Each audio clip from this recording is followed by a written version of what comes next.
me something that I don't know. I don't know where you niggas from, but I can tell you that I'm from the. Tell me something I don't know. Like when we leave, we can't come back. Or that block ain't ours, and we can't eat when we come back, or sleep when we come back, cause them cowboys on us. Or feds wanna close the case that they building on us. Guys, what is up? Welcome to another episode of Maximilian Must Know. This is going to be another one of a quarterly series I'm doing where we sort of explore fragrance materials. If you remember, about 3 months back, we looked at pyrazines. I'm sure pyrazines is a material a lot of you guys didn't know. Today we're going to talk about a material which I bet a lot of you guys have at least heard about. Probably a bunch of you know what they are as well, but they're aldehydes basically. And I wanted to talk to you guys about aldehydes. As you can tell, I'm sort of going a little bit in alphabetical order, but aldehydes are really a staple in a lot of classical fragrances, and I think we hear the word aldehyde a lot, you know, when looking at fragrance notes, and not too often do we necessarily know what they are. So let's start and say that aldehydes are materials that are organic in origin but are reproduced in laboratories. So they're synthetic. They're organic compounds that contain a terminal carbonyl group. Obviously, you've heard of formaldehyde and acetaldehyde. So aldehydes have many other uses than just perfumery. Many preservatives and disinfectants are aldehydes, but they were first used in perfumery in a variety of classic scents like Chanel No. 5, Chanel 22, Lanvin Arpège, Liu by Guerlain. Technically, the first famous scent that used aldehydes that was really well known was Chanel No. 5, which was developed in 1921. Coco Chanel told the perfumer, Ernest Beau, she wanted something created with modern innovation. He turned to aldehydes, but brands like LT Piver and Hubert were using aldehydes way before that. And in fact, if you go back to 1906, Guerlain made a fragrance called Après Londe, which used anisic aldehyde.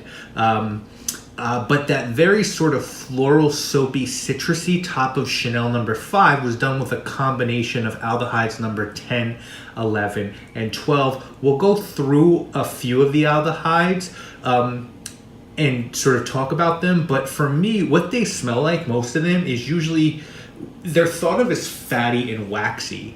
And what that means to me, and odor profile does sort of slightly differ from aldehyde to aldehyde, but they all have this soapiness to them and just this unbelievable power, so that if you misdose them, you can really easily ruin a fragrance. They vary aldehyde from aldehyde. Some are a bit more green, some are a bit more soapy, some are a bit more citrusy. But let's talk really quickly about the ones that are generally used in perfumery, and I'll let you know which ones I've tried and which ones I have. So this is C7 aldehyde. This is called heptanol. You could see I keep this at 1%. I'm smelling it now. This is one of the lighter aldehydes, I feel like, at 1%. Some of them are just blow you away. Powerful, but this is a very green aldehyde. It's not as soapy as some of the others I'm going to show you guys and talk to you guys about. This is a very green, a little bit soapy aldehyde. It's called heptanol. I don't have C8. I haven't tried C8. That's supposedly an orange-like aldehyde. It's supposed to have a very orange smell to it. I also don't have C9, which is supposed to have a rose smell to it, so I'd really like to try that. I do have, I do have C10, and C10 is usually referred to as decanal. And I'm smelling it right now. To me, C10, again, kept at 1%. I keep most of my materials at 10%, but these are just so strong.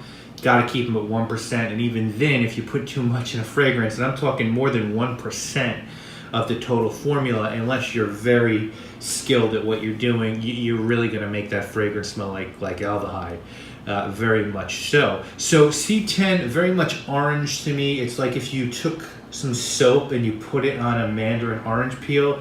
That's what C10 would smell like to me. Now for aldehyde C11, there's two types. There's undecanal, not decanal, and undesilenic. And these guys are very, very soapy and green, both of them. There's very little differentiating, a little to differentiate between the two, to be honest with you guys. To me, this smells like if you took cilantro leaves and you put some liquid soap on them, Dove. That's what Aldehyde C11 smells like. So remember, this one, C10 really orangey, C11 really like green and almost herbal, with that soapiness. And then you have, so I do have Aldehyde C12. I just haven't diluted it yet. But Aldehyde C12, there's two types of that one as well. There's MNA, and then I forget the name of the other one, but those are very, very floral aldehydes. Okay, so that's mainly your main group of aldehydes: C7, C8, C9, C10, C11, and C12. And again, either a little bit, all pretty soapy, but either a little bit floral, a little bit orange-like, or a little bit green. Then you have something called C14. I do own C14, but again, I haven't diluted it yet. C14 is called peach aldehyde, but C14, C16, and C18, which you see C16 and C18 right in front. Oh no, C16 and C18 right in front of you, right? C16, C18. And you can also see that I've only diluted these guys down to 10%. And there's a reason. When I dilute C14, I'm going to dilute that one down to 10% as well. C14 is called peach aldehyde. C16 is called strawberry aldehyde. And C18 is referred to as coconut aldehyde. Well, guess what? C14 is not really an aldehyde. It's a lactone. And it smells like peach. C16 is not really an aldehyde, it's an ester, and it smells of strawberry. And C18 isn't really an aldehyde as well, it's a lactone. It smells like coconut milk. So they're really not aldehydes.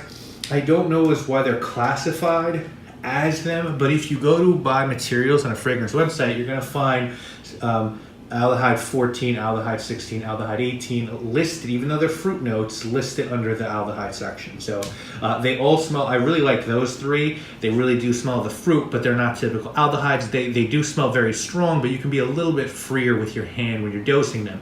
And then the last thing that I have here is an aldehyde fluorescence. And there's a website called Perfumers World that makes their own accords, basically.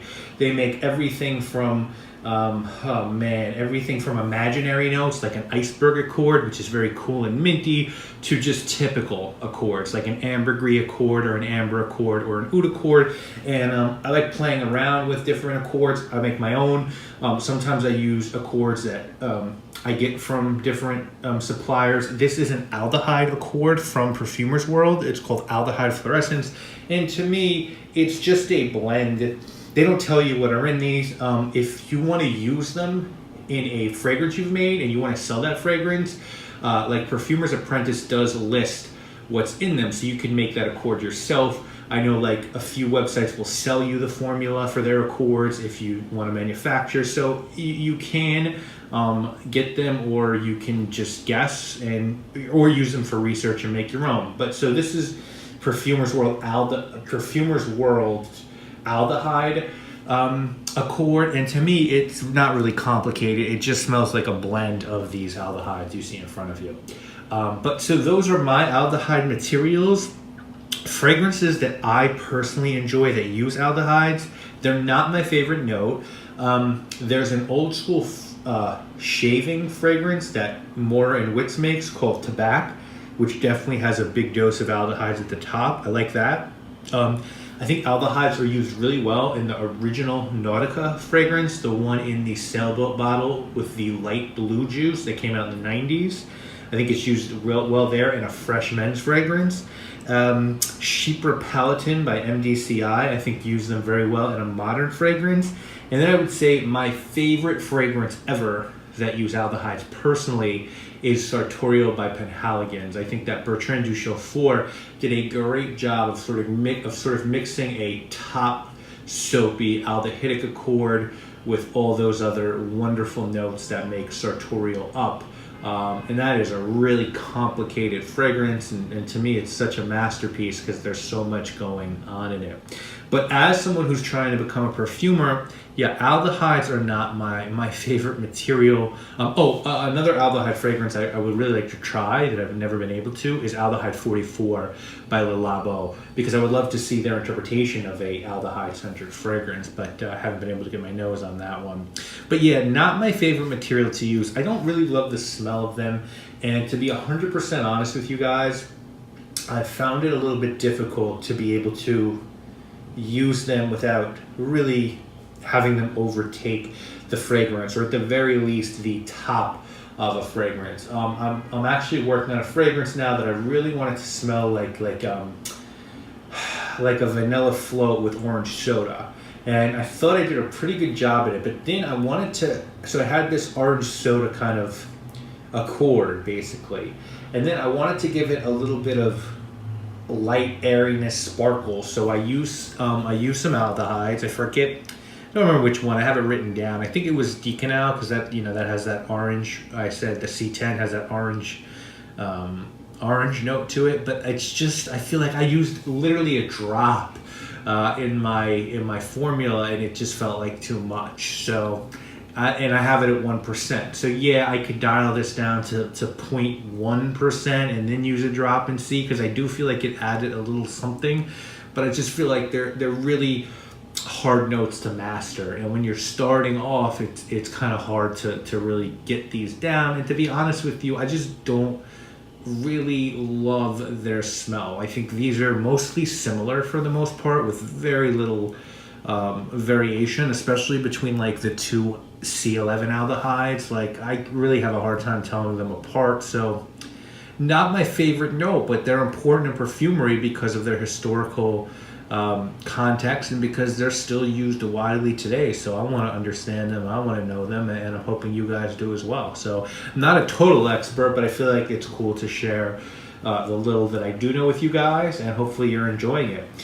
Next quarter, I hate saying that, but in a couple months, we're going to take a look at floral materials and fragrances, and obviously we're going to have to do multiple sort of episodes on that over time, but just sort of what kind of floral materials can be used in fragrances. There's all different types. There's absolutes, there's enfleurages, there's essential oils, there's CO2 extracts, there's accords that you can make, there's accords you can buy, there's just all, and then what kind of flowers are popular in perfumery. It's not just rose and jasmine and geranium that are used. There's so much available now to people. So we'll talk that through in a couple months. Hey, if there's a material you guys would love to hear me talk about, or want to hear me talk about, please just do leave a note in the comments, and I promise you I'll get to it, because I'm always going to review fragrances on this channel. I'm always going to talk about fragrances on this channel, but I really am enjoying talking about making fragrances on this channel, and how the science of it,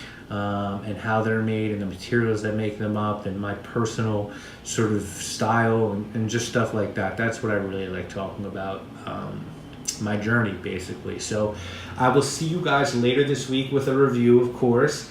And that's it, guys. Thank you so much for watching. Leave a comment below. Don't forget to like and subscribe. I'll see you this weekend with a review. My name obviously is Maximilian. Pardon, let me curb my enthusiasm. They never take you serious when they know that you be rapping, and they don't know you first till you raise the toolie at them. And everybody curves till they know what truly happened.